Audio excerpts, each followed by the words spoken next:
Hello বন্ধুরা, আপনারা সবাই কেমন আছেন? আশা করি আপনারা ভালো আছেন। আজকে আমি আবার একটা ভিডিও নিয়ে চলে এসেছি আপনাদের জন্য, আপনাদের কাছে।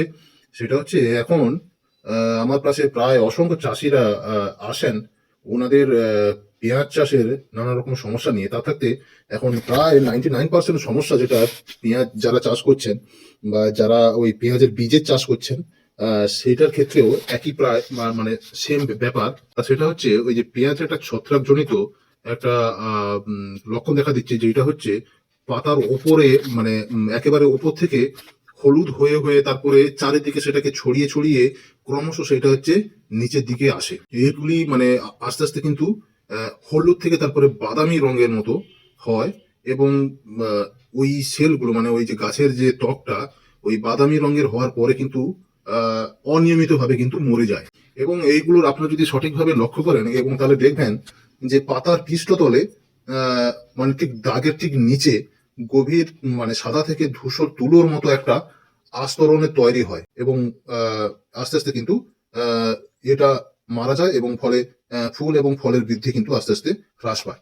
তো এইটা বন্ধুগণ, এটা এইরকম প্রায় 99% চাষিরা আমাদের কাছে, যারা অবশ্যই যারা পেঁয়াজ চাষ করেছেন সেই সমস্ত চাষিরা কিন্তু আমার কাছে প্রায় রোজই আসছে। তো এইটা অ্যাকচুয়ালি রোগটা এটা কি, এইটা কিন্তু বন্ধুগণ এটা একটা মানে রোগের নাম হচ্ছে ডাউনি মিলডিউ। তো এইটা এক ধরনের ছত্রাক জনিত রোগ, যেটা এখন আপনারা দেখতে পাচ্ছেন। তো এই ছত্রাকজনিত রোগটা বা এই পেঁয়াজ গাছে এই রোগটা আসলে কি কারণে হয় দেখুন। এই রোগের যে লক্ষণটা, রোগটা তো ফার্স্টে লাগে, তো তারপরে লক্ষণটা দেখতে পাই আমরা। তো এই যে লক্ষণটা সৃষ্টি হয় সেটা এক ধরনের ছত্রাক, আমি যেটা আপনাদেরকে বললাম। তো এই ছত্রাকটার নাম কি, পেরুন স্পোরালেস বলে এক ধরনের ছত্রাক আছে। সেই ছত্রাকটার দ্বারা কিন্তু এই রোগটা সৃষ্টি হয় এবং আস্তে আস্তে আপনারা যেভাবে আমি লক্ষণগুলো বললাম সেই রকম লক্ষণের সৃষ্টি হয়। এবং যেখানে দেখবেন একটু ঘন ঘন বৃষ্টিপাত হয় বা উষ্ণ তাপমাত্রাযুক্ত ছায়াময় স্থানে, সেখানে কিন্তু এটা মারাত্মক ভাবে মানে কি বলবো ধ্বংসাত্মক রূপ ধারণ করতে পারে। এবং এই যে ছত্রাকগুলো, এই ছত্রাকগুলো হচ্ছে প্রতিটা প্রধান ফসল একইভাবে তার নিজস্ব প্রজাতির ছত্রাককে আশ্রয় দেয়। এই যে রোগটা যেটা হলো, ছত্রাকের কাজ হচ্ছে এইটা, আশ্রয় দেওয়া। এইরকম ক্লাইমেট পেলে মানে আবহাওয়া পেলে এইরকম টেম্পারেচারের মধ্যে, টেম্পারেচার ধরুন 15 থেকে 23 ডিগ্রির মধ্যে যদি হয়, তাহলে কিন্তু এই ছত্রাকটা একেবারেই মানে মারাত্মকভাবে আক্রমণ করবে সমস্ত গাছের মধ্যে। তো এই ছত্রাক মাটিতে পড়ে থাকা যে সমস্ত রোগাক্রান্ত উদ্ভিদের অবশিষ্টাংশগুলো থাকে বা কোনো ডালপালা হলো, সেইগুলো কিন্তু ওরা আশ্রয় নেয়। বা ধরুন কোনো অন্যান্য ফসল বা কোনো আগাছার মধ্যেও এরা আশ্রয় নেয়। এবং এটি অনুকূল পরিস্থিতিতে বাতাস এবং বৃষ্টির জলের ঝাপটায় এর এই এই যে ছত্রাকের যে রেণু, সেটি কিন্তু চারিদিকে ছড়িয়ে পড়ে। এবং ওই যে ছত্রাকের রেণু তারপরে কিন্তু অঙ্কুরিত হয় এবং এমন একটি গঠন প্রস্তুত করে যা পাতার নিচের স্বাভাবিক যে একটা পত্ররন্ধ্র, সেটি দিয়ে পাতার মধ্যে প্রবেশ করে যায়। এবার সেইটা টিস্যুর মধ্যে ছড়িয়ে পড়তে শুরু করে। অবশেষে এই যে পাতার অভ্যন্তরে যে সেলটা আছে, অর্থাৎ কোষটা আছে, সেই কোষটা বাইরের দিকে বেড়ে ওঠে এবং এই রোগটা সৃষ্টি হয়। তাহলে বন্ধুগণ, এতক্ষণ ধরে আমরা জানলাম যে এইটার কি নাম বা এই রোগটা কার দ্বারা হয়ে থাকে বা কিভাবে হয়, আমি একটু সংক্ষেপে আপনাদের সঙ্গে আলোচনা করলাম।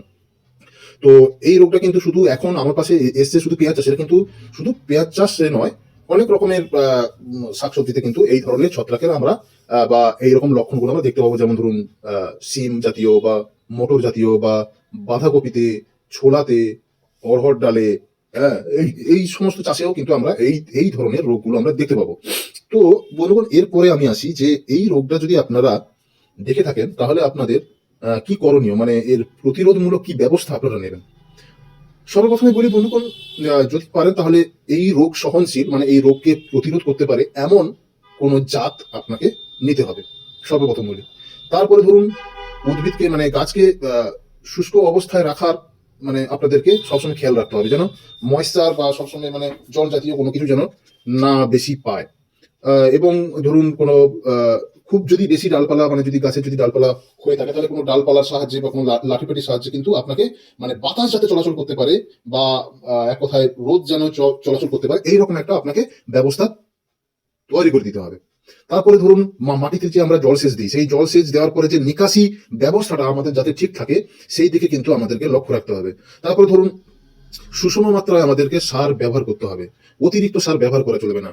এবং এই যে আমরা একটার পর একটা যে চারা লাগাই, সেই যে দুটি চারার যে মধ্যে যে একটা গ্যাপ থাকে মানে ডিস্টেন্স থাকে, সেই সেই গ্যাপটা কিন্তু আমাদেরকে সঠিকভাবে মেনটেন করতে হবে। এমন নয় যে পাশাপাশি আমরা মানে আমাদের যখন জায়গা আছে তাহলে আমরা গাছ লাগিয়ে দেবো, আর বেশি গাছ থাকলে যে বেশি ফলন হবে, এইরকম ধরনের আমাদের চিন্তা ভাবনাটা সম্পূর্ণভাবে মাথায় থেকে আমাদেরকে বাদ করতে হবে।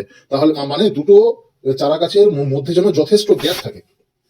এবং তারপরে ধরুন মাঠের মধ্যে বা মাঠের আশেপাশে আগাছা আগাছা আপনাকে রাখা যাবে না। ওকে। আর এই মাঠের মধ্যে যদি কোনো গত মানে আগের কোনো ফসলের কোনো অবশিষ্টাংশ যদি পড়ে থাকে, তাহলে সেগুলিকে অতি সত্বর এই ফসল লাগানোর আগে সেইগুলোকে তুলে ফেলে দিতে হবে অন্য জায়গায়, বা সেগুলোকে পুড়িয়ে দিতে হবে। তারপরে ধরুন এই রোগটা যে ফসলে লেগেছিল সেই ফসলে কাজ করা আমাদের মানে মানে যে নিড়ানি যন্ত্র বা কোদাল বা খুরপি, যাই হোক যে সমস্ত যন্ত্রাংশ আমরা সাজ সরঞ্জাম আমরা মানে ইউজ করি মেনলি ফসলে, সেই সমস্তগুলো কিন্তু আমরা যদি কোনো আক্রান্ত গাছের পরিচর্যা করার পরে যদি আমরা কোনো একটা ভালো গাছে যদি আবার সেইটাকে নিয়ে আমরা যদি কাজকর্ম করি, তাহলে কিন্তু ভালো গাছটা অবশ্যই কিন্তু সেটা আবার ইনফেক্টেড হয়ে যাবে। এবং আপনার গাছ যাতে শক্তিশালী হয় তার জন্য আপনাকে নানান রকম ধরনের মাইক্রো নিউট্রিয়েন্ট বা সেই রকমের সুষম সার বা কীটনাশক বা প্রয়োজন পড়লে আমাদের ছত্রাকনাশক দিয়ে মোটামুটি আমাদের গাছটাকে ভেতর থেকে শক্তিশালী করতে হবে, যাতে এই রোগটার সঙ্গে লড়তে পারে। তাহলে আমাদের রাসায়নিক ভাবে আমরা কি ধরনের বিষ বা ছত্রাকনাশক, যেহেতু এটা একটি ছত্রাক গঠিত বা ছত্রাক ঘটিত রোগ, সেহেতু এই আমাদেরকে ছত্রাকনাশক হিসেবে আমরা যদি জিনেপ জিনেপ যদি আমরা 75% যদি জিনেপ আমরা ইউজ করতে পারি, তাহলে আশা করি আমরা এই রোগটা নিরাময় করতে পারবো। ইন্দ্রফিল কোম্পানির দেখবেন যে 78 নামে পেয়ে যাবেন, বা জয়লক্ষ্মী কোম্পানির জুম 78 নামে পেয়ে যাবেন, বা এফএস কোম্পানির আট্রোফাস নামে পেয়ে যাবেন। তো অনেকগুলো পেয়ে যাবেন। আবার ধরুন এফএস কোম্পানি তারু নামে পেয়ে যাবেন, বা ঘরদা কোম্পানির জোল্ট নামে পেয়ে যাবেন। মোট কথা আমাদের জিনেপ জাতীয় কোনো ছত্রাকনাশক আমাদেরকে স্প্রে করতে হবে।